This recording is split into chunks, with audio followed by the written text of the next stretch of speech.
And we are Are we recording? And we are recording. Zoom messing up this whole week with every guest, so I apologize to everybody listening for any audio problems we have.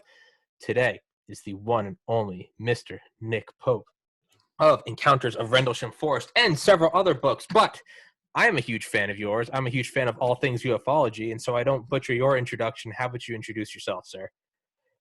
Sure. I worked for the UK government for 21 years at the Ministry of Defence, and for much of the early 90s, I ran their UFO program. So my job was to research and investigate the phenomenon and the sightings, and to judge whether there was evidence of anything of defence significance or more general scientific interest. Simply put, because we were doing it within the Ministry of Defence, was there evidence of a threat to the UK? Yeah, and I think that is what I like the most about your book is how you bring up, I believe, Lord Hill Norton, who is like, we have one of two possibilities. Either there was a UFO encounter that permeated British airspace and or was a Soviet thing. Either way, something came into our airspace with impunity, or that didn't happen, and all of the servicemen and government officials on that base with nuclear weapons were hallucinating. Either or, they are both of defense significance. Absolutely. It's difficult to argue with that. And of course, Lord Hill Norton was a former chief of the defense staff. So the US equivalent would be chairman of the Joint Chiefs. I mean, literally, this was the UK's most senior military officer. And so when someone like that comes up with a statement like that, well, it's unimpeachable. Yeah. And that's what I always think of is, right, it's not like me and I'm 30. It's not like I have a friend that was in the Marines and he's like, let me tell you about the UFOs. Because it's like, that word's not really, that is the top dog. That was like the Curtis LeMay. That was, that's like a James Mattis. That is the top dog. And he said that, and he said that he was left out of it. But of all the events, I like how you covered Rendlesham Forest, and I had never thought about it. And I would like to consider myself a UFO buff, but I never thought about the way you worded it at the beginning of your book, which will be in the description and in the top comment, is when a soldier once said that a war is only over once the last participating member is dead, and then it becomes history. And with Jesse Marcel, that's what happened with Area 51 and the Roswell crash in 47. So this is our time, our current Roswell is what happened in Rendlesham Forest, because obviously most of those people are still alive. Do you think that the Tic Tac sighting off of the USS Nimitz in 2004, do you think that is going to gain equal notoriety or historical importance or significance in the field of ufology? Sorry for talking so much. I'm so excited to talk to you. I've been watching you on documentaries for years, so I'm geeking out right now. Yes, to answer your question, absolutely. The Tic Tac sighting, I think, has already been a game changer. And to contextualize it, I lump it together with some other things that are going on in parallel. So I think not only do we have the 2004 USS Nimitz Tic Tac sighting, but we have the two events from 2014, 2015. So we have three videos, and just in case anyone's in any doubt, you can go to the Department of Defense website, and they've posted them, and they have said these are genuine US Navy videos, forward-looking infrared camera. We categorize the phenomena depicted in these videos as unidentified. So that's part of it. But in parallel, of course, we've had the revelations about the Pentagon's ATIP program, Advanced Aerospace Threat Identification Program. We've had congressional briefings that have certainly involved both the Armed Services Committee, the Intelligence Committee, some people on the Appropriations Committee too. Congressional briefings, a number of senators have confirmed, gone on the record, stating, yes, we received a classified briefing on all this. No, we can't go into the details.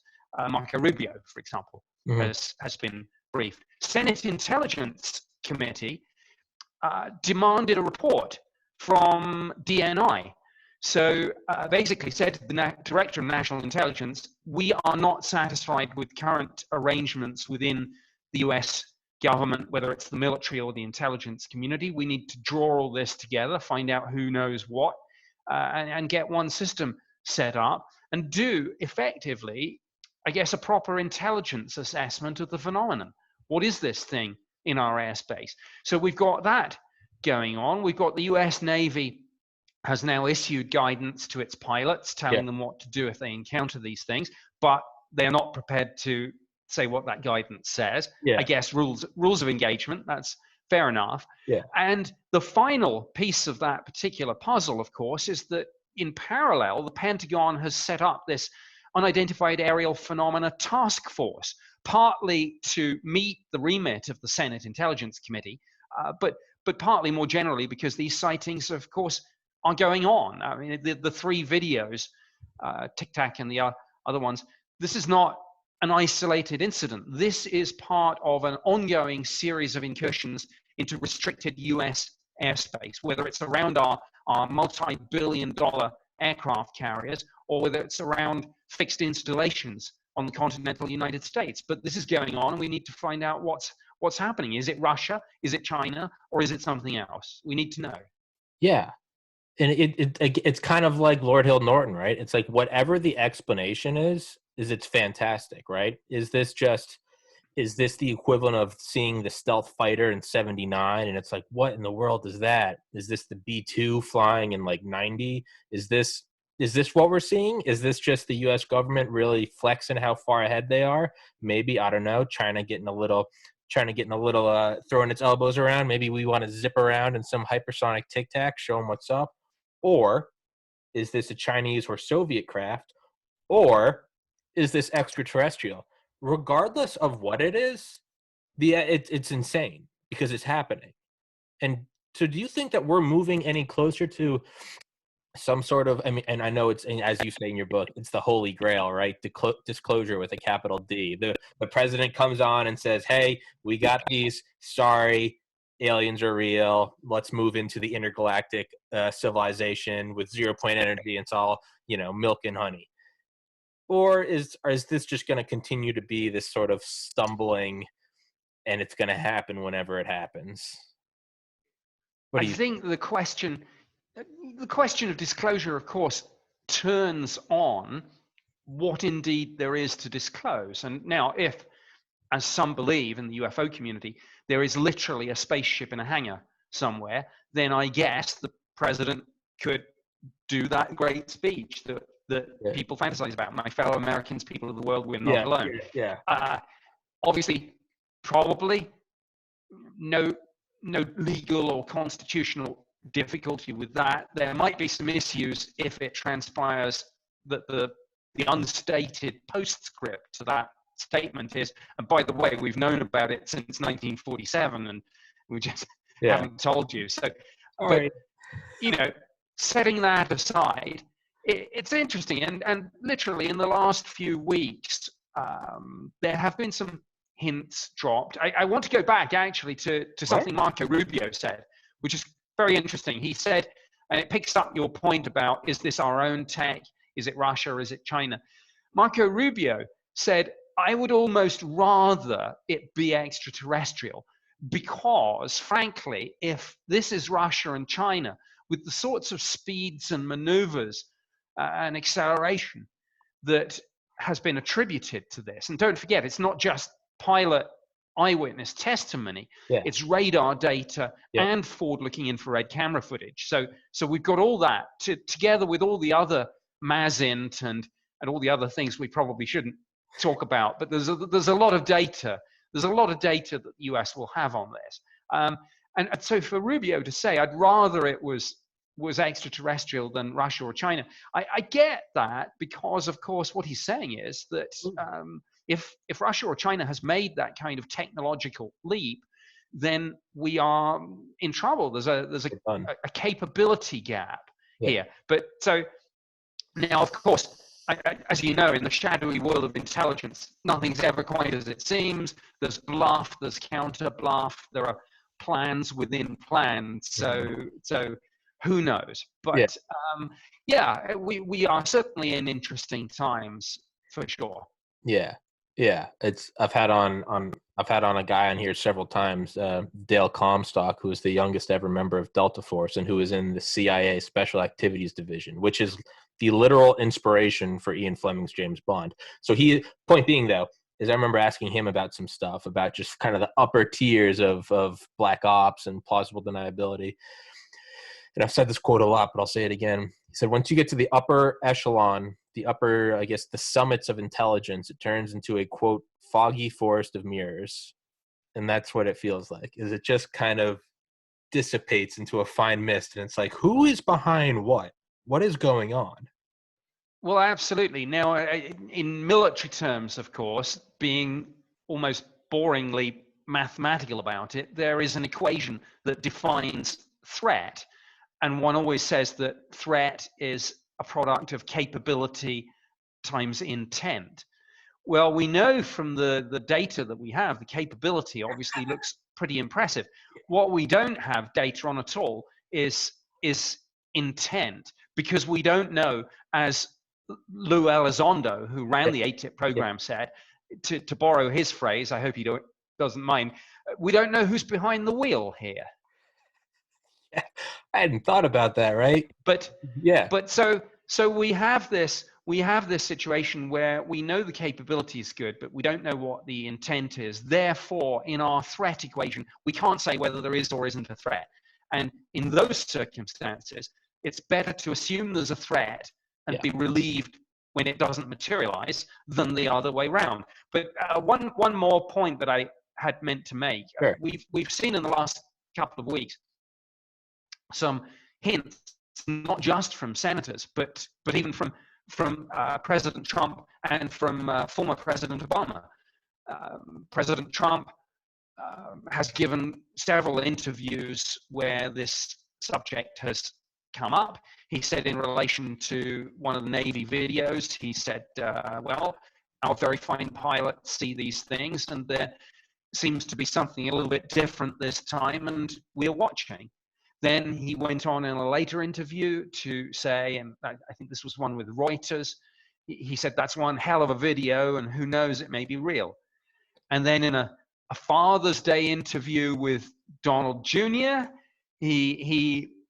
when his son basically said, come on, what do you know about this? And he said, well, I know a few things, and as to whether I declassify any of this, we'll have to wait and see. As I speak to you today, literally last night, former President Barack Obama was on talking to Stephen Colbert on The Late Show. Okay. And of course, this subject came up, as it does now increasingly. And President Obama said, well, Colbert said, did you ask about UFOs? In response to a discussion about how difficult it was to get information out of the system sometimes. Yeah. And he said, I asked. And Colbert said, well, what did they say? And Obama said, I can't tell you.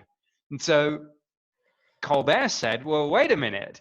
If there was nothing, you would have said to me, well, there's nothing. But you giving me that answer is all the answer I need. So we are in, like I say, interesting times when even presidents are dropping these heavy hints now. Yeah, again, it's sort of that Lord Hill Norton phenomena, if you will, right? I guess we can coin that as a phenomenon. When someone of unimpeachable status says something, again, it's not me on my podcast ranting about UFOs with an American flag, right? It's when the president says, I can't tell you, or when Trump says, maybe I'll declassify it. That's right. Harry Truman, flying saucers, given that they exist, are not constructed by any power on earth. Jimmy Carter, I know UFOs are real. I've seen one.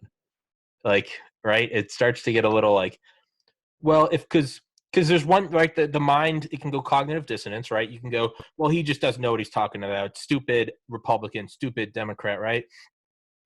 But if you're not going to take them at their word, then you can't really take anyone at their word. Because if they're not good enough for a source, then who is, right?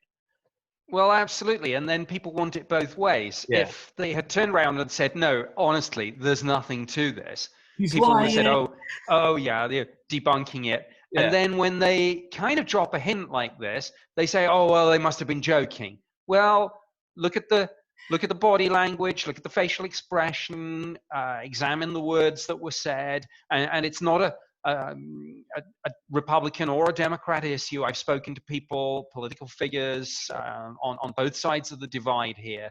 I mean, it's not Republican or Democrat. Every now and then, someone will maybe take up the baton, but this is right across the party line, and rightly so. Yeah. If I'm a little upset because in my mind, if I was ever going to see disclosure in my lifetime, it was going to be Donald Trump, because who else would give up that opportunity to be the, because you have a couple, right? You have like first president, you could have Civil War president, you got your World War II president. No one really thinks about World War One. And then you got your 9/11 president, and then it would be your UFO president, right? This only happens a handful of times in history, not something of this Absolutely. status. Yeah. And look, here's the thing. Well, without wanting to get too heavily political, of Sure. course. I mean, firstly, it's not quite over yet. Yeah, not over yet. Yeah. We've got, I guess, the Electoral College meeting on December 14th. Yeah. Then, of course, it goes to joint session of Congress, if I have that right, on January 5th or 6th. Yep. So it ain't over till it's over. It's not over But look, even if it is over for President Trump, and well, you know, of course, firstly, he may come back in 2024. But look, let's suppose he doesn't. Sure. Let's suppose he doesn't. It's the perfect time. Yeah. An outgoing president with what, as I speak to you now, it's almost literally 7 weeks till January 20th. Yeah. That would be the time to do it. And it would be two things. Firstly, as you say, it would be the ultimate legacy cementing disclosure. Done. But second, if he felt like being a little bit mischievous, as he probably would be, to say the least, it would kind of be the ultimate monkey wrench, wouldn't it be, for the incoming Biden presidency? Yeah.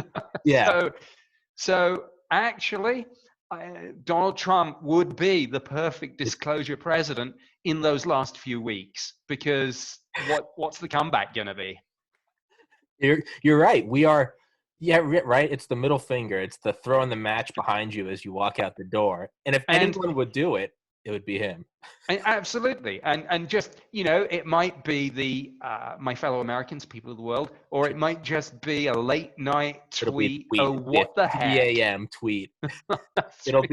It'll be just left Area 51. Beautiful researchers. Zero point energy field technology. Greatest thing ever. America amongst the stars. Trump Hotel on Proxima Centauri. You know what he'll do? He'll leave it and he'll be like, corrupt, slimy defense contractors didn't want the people to have a new age of technology. Sad. I was the only president. Or he'll do it as a final distraction to get back in. But because I could talk about this for hours, as I do almost every day, but I only have you for a limited time, so I'll veer back in. Or actually no, I don't want to veer back in, because it got me thinking. It's not over yet, and if anything, as the window closes, the probability increases. Right? Well, I think so. I think so. Yeah, it's and if not, well, let's look ahead and ask what a Biden presidency would bring. And one thing a Biden presidency would bring is obviously Kamala Harris as VP. And she, of course, sits on the Senate Intelligence Committee, who, as we know, got the briefing on Tic Tac and the other Navy sightings, and presumably the ATIP program more generally. So one would maybe expect that she's either had the briefing or will be getting the briefing. Biden, assuming there is indeed something to disclose, would be getting the briefing. I think literally today he got the President's Daily Brief for the first time, copied on. So, you know, we ask these questions, and I say it's not necessarily a Republican or a Democrat issue. Anyone could do it. If it's there, the problem, of course, is what if it isn't? What if it's just a little bit more nebulous? Like, yeah, there's something in our airspace, but we don't know what it is. There isn't a spaceship in a hangar. We don't have crashed spaceships at Area 51 or anywhere. And in those circumstances, there isn't really anything tangible to disclose, except, yeah, there's something, but we don't know what. And my goodness, I think we can all agree, governments don't like to say we don't know. Yeah. Yeah. Do you yeah, because I've thought about that a lot. I mean, I think about like the 1952 sighting over in July of 52 over DC, right? All the flying saucers, the like 12 or 7 or 12 discs or whatever it was. You know, even if it's not ours, and even if we don't have a tangible craft in a hangar somewhere, a la Bob Lazar, it would make sense from a defense standpoint, from a I guess fake it till you make it standpoint, to say don't say that those aren't ours, because that makes you look weak, because then what is that? That is something that is in our airspace with impunity. But two, if you don't recognize it officially, everyone, myself included, as you and I are right now, is that just a US black project that has some weight, right? You can use it as your own. This is mine. You know, I can't tell you what it is, but this is ours, right? That makes you look powerful. It does. And one of the big unasked questions in all of this is, how is this playing out in Moscow and Beijing?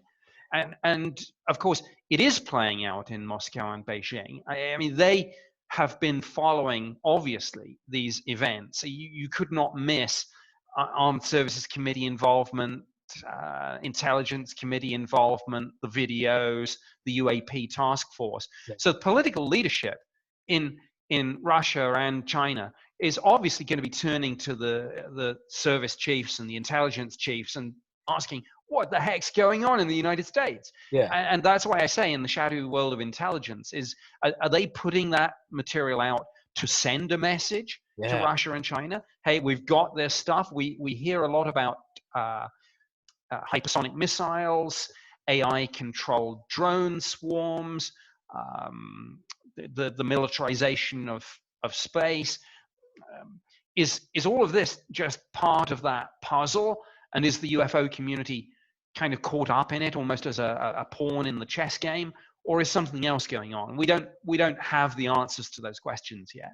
Yeah, I would bet that I am being caught up, that I am whatever, just because here I am above a garage doing a podcast with a webcam. I think that there's no way I have the briefing. So whatever I think, I can only assume that it's probably false. Because whatever I know is what the enemy knows, because it's what I get through public, right, dissemination. So I can only imagine that I have a flawed or completely incorrect idea of what's going on. It's 2:27. I said I'd let you go at 2:30. I would love to keep talking to you if you want to keep going. Oh well, I'm happy to. Let's keep going, as we're on a little bit of a roll here, and let me maybe pick up that point, because it's an important one. I think when people lobby for disclosure, as they do, and they say, oh, the American people have a right to know, and I absolutely get that, and generally speaking they do, but obviously on intelligence matters, and then when we get into matters that are classified, whatever we're talking about, whether it's UFOs or anything, whether it's nuclear weapons, once you tell the American people, oh, the American people have a right to know, you're also telling the Russian, the Chinese, the Iranian, the North Korean leadership. So yeah, you need to be careful with this. And this came up, this actually arose with those 3 videos, because there was a Freedom of Information Act request that I think went to Naval Systems Command, as I recall. Mm-hmm. And they said, yes, we do have more information pertaining to those 3 videos, including a top secret briefing slide. But obviously we're not going to, and that's probably the slide that was used to brief POTUS and to brief the Intelligence Committee, the Armed Services Committee. Anyway, be that as it may, the point is, as you know, the definition of top secret information, if I have it right, is information the disclosure of which would cause catastrophic damage to the national security of the United States. Yeah. And that's not a road that we want to go down. Yeah. Yeah. It's Whether it's UFOs, whether it's whatever it is. sure. Sure. What do you think it is? Because again, my opinions are just me just yelling in front of a camera, right? Happen to have a microphone and a laptop. What is your opinion, though, with your history in the Ministry of Defense and the UFO program? What is, again, it's all speculation. It's not like we know, but I think that your opinion is a lot more weighted than I would say probably more than anyone else I know, more than anyone else I've ever talked to. I mean, you were in the Ministry of Defense, and you are Nick Pope. I've watched so many shows and documentaries with you. It's very weird talking to you. But what do you think it is? I don't know. And I'm not, people I think maybe expect that I'm just going to come out and say, Yeah. oh, it's this or it's that. I think people in the UFO community, people in the media, they're all too quick to say, oh yeah, I think it's obviously this, or it can't be that. Truth of the matter is, we don't have, or the media and the public, and I don't think I still retain any security clearance, but I left the British government in 2006. Mm-hmm. Can't absolutely guarantee I signed off everything that I was supposed to do. Who knows? So, but look, the point is, those of us who've looked at this from within government, the phenomenon, whatever it may be, we are not afraid to say from time to time we don't know. Mm-hmm. And I think all too often I see people in the UFO community blurring the lines between what they know and what they think. And first rule of briefing, always make it clear where the line is. So I currently don't know, because I don't have access to enough data to make a decision. Now, somewhere in the US government, there is more data on this. And when the DoD say our current position is that these 3 videos, the phenomenon more generally, remain unidentified, and that is their official line, and you see it on their website. That's not the question. The question is, okay, but what is your best current assessment? Because look, you don't go in to brief the president or a congressional committee with a position that says we don't know, and you go back to what you probably do is you probably use, I think they still use it, that old CIA paper on the what is it called, the order of estimative probabilities. So, and it dates back, I think, to Vietnam. There was a briefing, and everyone came out of the briefing with a different view on what the likelihoods were, because people were throwing around these words like, well, we think it's pretty likely that the Viet Cong have this, or it's probable that they have that, or we don't think. But somebody said afterwards, well, did that mean, does probable mean like greater than 50%? Or does it mean 90%? What intelligence have you got to underpin that assessment? So the point is, going back to the US Navy UFO videos, they very well may be truthful when they say we don't know, but they will have their best current assessment. And they will probably have gone through all the theories, and we can list them. I mean, I think we have, but let's do it again. Some sort of misidentification by the pilots combined with radar glitches and forward-looking infrared camera anomalies. Unlikely on all those independent systems, including the Mark 1 eyeball, but there you are. It's a theory. Theory number 2, it's our own Black Project Tech, United States, or an ally. UK has got some pretty smart kit out there. If you say so yourself. Yeah, absolutely. Some other nations too. Could it be adversarial nations? Russia, China, maybe others. Could it be something that belongs to the private sector? Elon Musk, or one of these tech billionaires testing something which is inadvertently strayed into a military area. Well, multiple times, probably unlikely, but can't take it off the table. Then you get into the theory, could it be a counterintelligence op?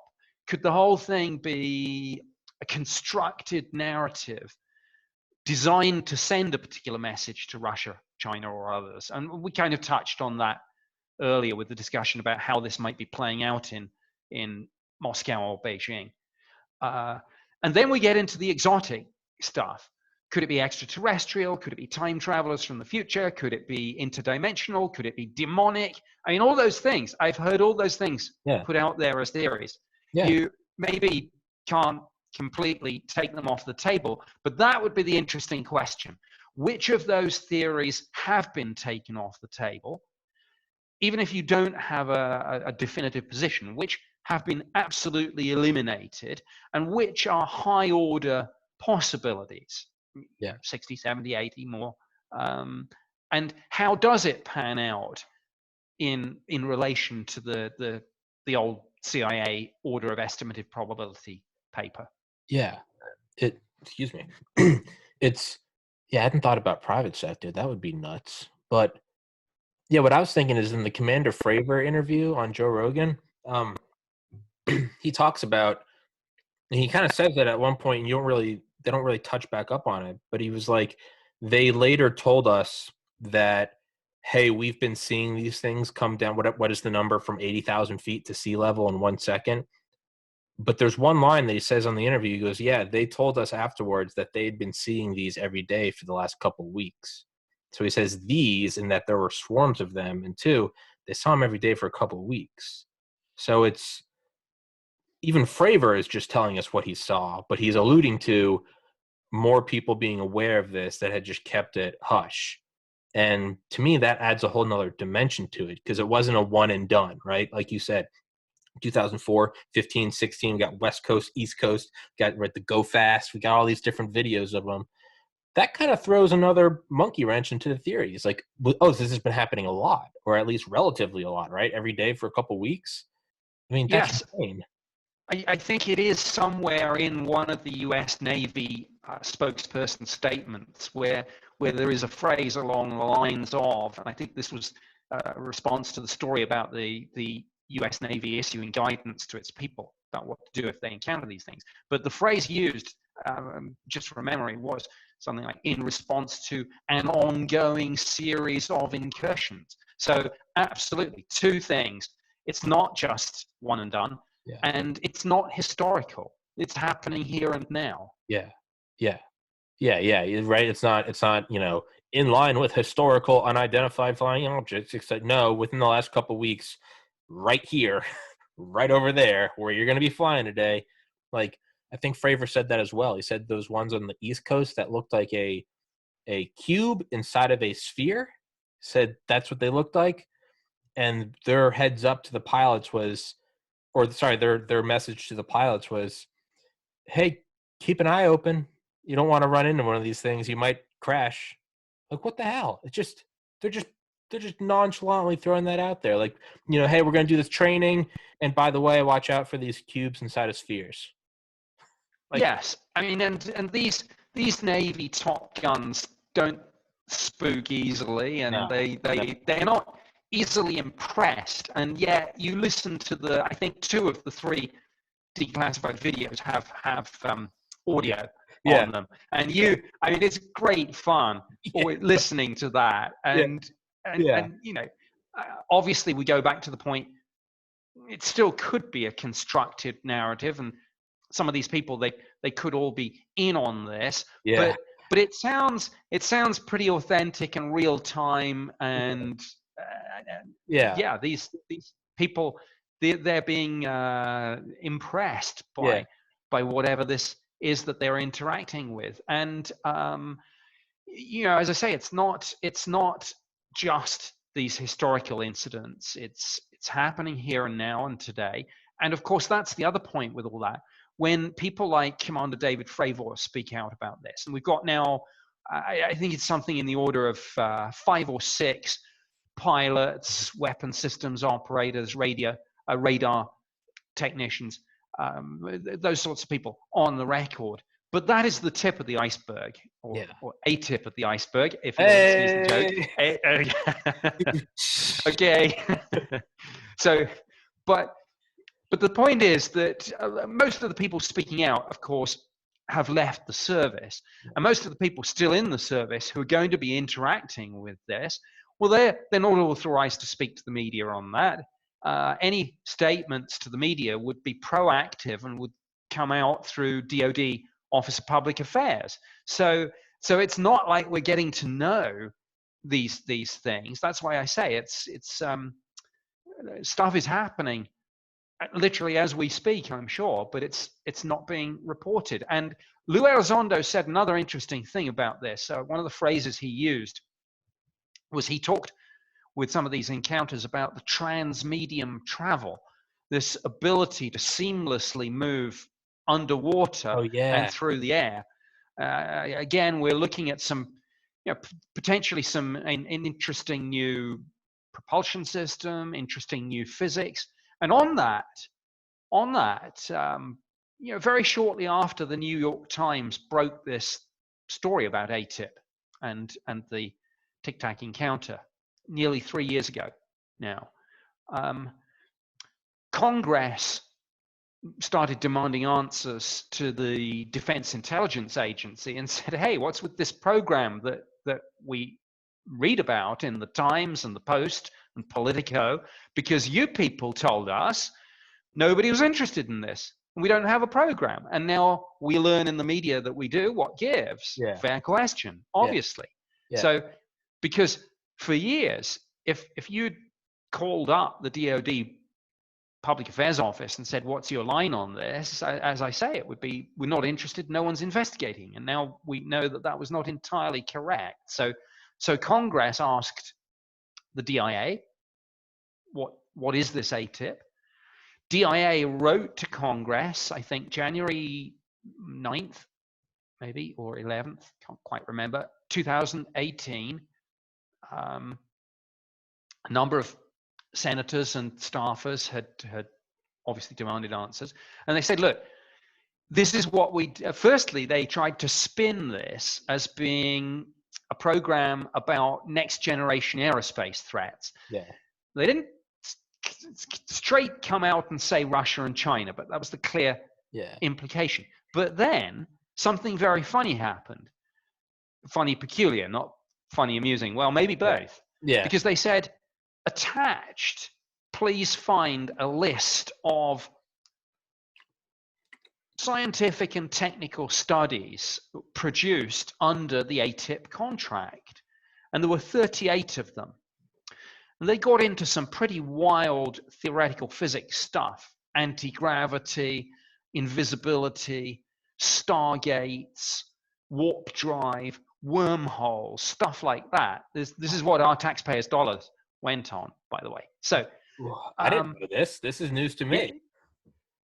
Well, I was actually the first person to get that letter because I had gone to the DIA press office and I'd said, somebody had spotted it in the congressional record where it said DIA wrote to Congress about ATIP. So I'd gone to the DIA press office and said, well, I'd like a copy of that, please. Unless there's some reason why it can't be withheld. It must be. So anyway, we went back and forward on that for months. And then one afternoon, it popped into my inbox and I tweeted it. I published it. And of course, it made news all around the world. But here's the thing. Complete disconnect between their statement, the implication that this was next generation aerospace threats.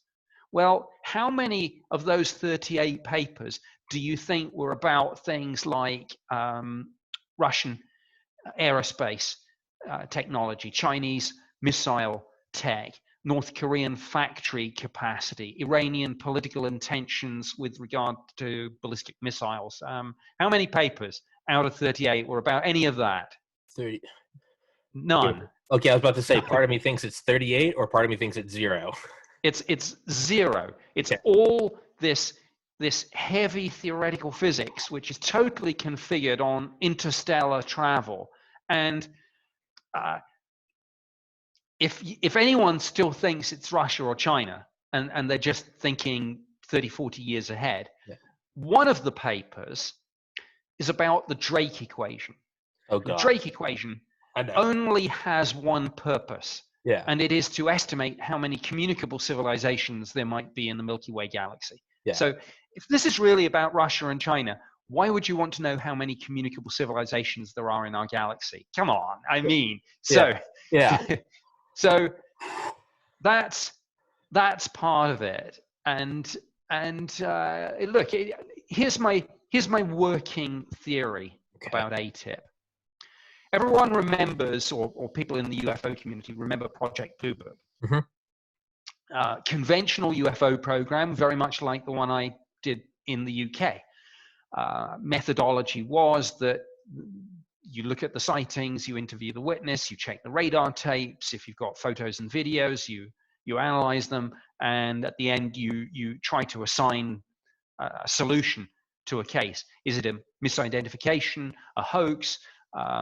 Do you have maybe insufficient data to make a firm assessment, or is it genuinely unknown? Mm-hmm. That's what I did at the Ministry of Defense. That's what Project Blue Book did. ATIP did something completely different. They flipped the narrative, I think, 180 degrees. And they said, look, let's take as our start point the extraterrestrial hypothesis. And let's ask ourselves, if this is true, what tech, what understanding of science, and what engineering technology brings them here? How do they do it? And most importantly, in terms of practicality and why this is of any practical use. I mean, yes, knowledge for knowledge's sake, but what are the implications? We want that technology ourselves. Mm-hmm. And Harry Reid, Mm-hmm. former Senate Majority Leader, who of course played the pivotal part in setting up ATIP, talked about in a 2009 letter to the Deputy Defense Secretary. He talked about the catastrophic damage that would result if an adversary gets any of this tech first, whatever the source of this tech. Yeah. So that's why the secrecy. It's a race for the technology. Yeah. And that, I think, was what ATIP was about, and why they were getting into studying warp drives and wormholes and anti-gravity. Yeah. That's been my theory that I've gone on this podcast a ton of times. I said it's sure there's philosophical implications, but that's not the reason why. You know, that might be a nice straw man to why, oh, the government doesn't want us to know because the people are freak out. Like, yeah, that's a good excuse if you don't want to get in trouble for not releasing it. But the reality of it is I mean, look at something like the Manhattan Project, or look at the stealth fighter, or look at the SR-71 or the U-2, or breaking the Enigma code. Like, it's all about technology. Like, we can get onto the philosophical and religious implications later, but if someone has a metamaterial that can go, you know, Mach 10,000 and can go 0 to 10,000 instantly, above all else, that is, I mean, we are still, it's just who has the bigger club, except instead of clubs and arrows and guns, now it's space-based lasers and, you know, intercontinental ballistic missiles with 50 megaton warheads on them. That's all it is it's who wants the biggest, best, shiniest gun. That's what it is. And let's make no mistake about it. I mean, let's look at this as government does. Yeah. In terms of being arguably the ultimate low probability, high impact scenario. Even if you think this is staggeringly unlikely, as long as it's got a non-zero probability, which it clearly has, and actually it's probably higher than that, but you know, everyone will have their own assessment of what the figure is. Point being, it's the ultimate low probability, high impact, because the nation, or maybe these days we should say nation or corporation, that first acquires this tech, whatever its source, but let's suppose it was extraterrestrial, that nation or corporation that first gets it, figures out how to back engineer it, is going to be the dominant force on planet Earth for the foreseeable future. And those are the stakes we are playing for. Yeah. And so why not be in the game? Yeah. And I was involved in about 1993, setting up an intelligence assessment of the phenomenon for the Ministry of Defense that actually took years to happen, and when it was done, it wasn't that comprehensive. But when we were setting it up in 1993, there was a throwaway line in one of the briefing documents we used, and it simply said, and it encapsulates what we've been discussing in a nutshell. It just said, we could use this technology if it exists. Yeah. And that's it. Yeah. That's exactly what, because to me, I think about how it's like right after we dropped the bombs on Hiroshima and Nagasaki. Annie Jacobson talks about this in her book, The Pentagon's Brain, about DARPA.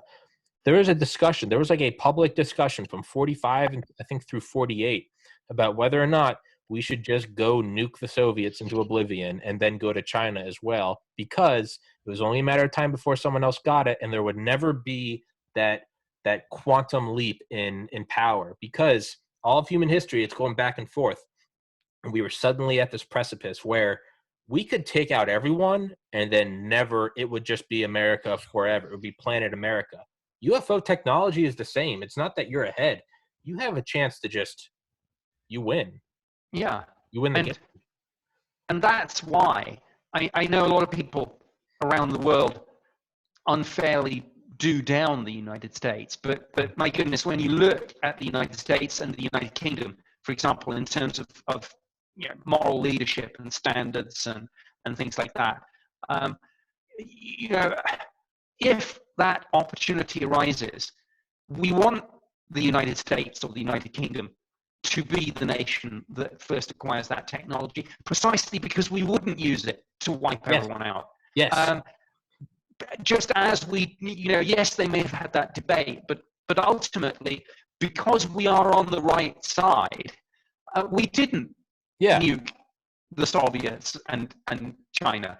We just said, okay, we will be guardians of this technology. We'll try not to let it get out, and if it does, which it did, we'll just have to manage that and hopefully find a balance, which we have. So that's why I think it is essential that the United States or the United Kingdom or a nation that would not use this for ill should be the ones to win the race, and why it's desperately important that that's the outcome we get. Yeah, that's I think Mike Baker, the former CIA guy that goes on Joe Rogan all the time, he said in one of his first episodes, he was like, look, he's like, I love the United States, but he's like, no, he's like, it's not perfect. He's like, there's a lot of bad things we've done and still do. He's like, but let me tell you, from being in the intelligence world, he goes, I'd much rather have us at the top of the food chain than anyone else, because we're the least evil out there. And there's still a lot wrong. But man, you don't want China or the Russians. Like that's they have a history. I think that's a great assessment of the situation. Well, look, the sound is getting a little bit crackly at my end, so maybe this would be a good time to wrap up. Okay. Anyway, I think we've covered a lot of ground here. Maybe you can clean the sound up a little with some program or the other, probably back engineered from Zeta Reticuli. Man, thank you so much for it. It's such a pleasure to have you on and talk about this, man. Thank you so much, and thank you for. Dude, you're just a cool guy to talk to. Thank you. That was awesome. I'm just gushing now. I'm a fan. Thank you so much. I still have so many questions to ask you. I will email you. I'd love to set up another one maybe in a month or two, and we can come back on and shoot the shit and talk about it. And hopefully, maybe more will have happened. Sure, I'm sure there'll be more developments downstream. In fact, I would not be surprised if more stories broke almost literally any day now. Let's go. Fingers crossed. Let's get this party started. 2020 is already crazy enough. Screw it. Let's just have them coming in. We need a Phoenix Lights in 2020. That's what we need. We need 100,000 iPhones filming it. Yeah. Okay. But I'm going to keep talking to you, so I got to let you go. Nick Pope, thank you so much. Author of a ton of books, including The Incidents in Rendlesham Forest, which will be in the top comment and the description. Thanks so much, man. I'll shoot you an email, and thank you so much. That was a pleasure. Thank you, sir. Okay. Well, have a great rest of the day. Good to talk to you. You too, sir. God bless.